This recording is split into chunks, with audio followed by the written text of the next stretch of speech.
Problema ang kakulangan ng bentilasyon sa pamilihan ng ilang stall owners sa Malimgas Public Market sa Dagupan City. Ang detalye sa report ni Russell Simorio.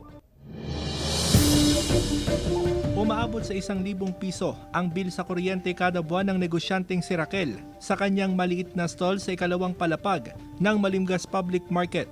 2 electric fan kasi ang gamit niya dahil sa maalinsangang panahon. Medyo mainit, kailangan talaga namin ng electric fan. Pero kapag may time din, kapag umuulan, yun talaga malamig.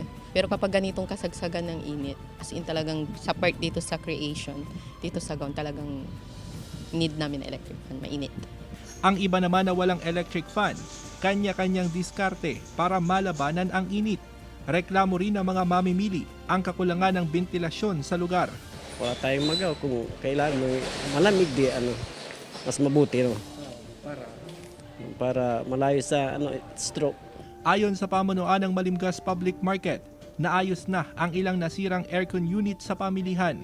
Pero aminadong hindi naaabot ng lamig ng aircon ang mga nasa dulong pwesto. May isa ring aircon unit na hindi na napapakinabangan dahil sa kalumaan. Makikipag-bidding daw ang pamunuan ng pamilihan para makahanap ng mura pero di kalidad na aircon unit na ilalagay sa palengke.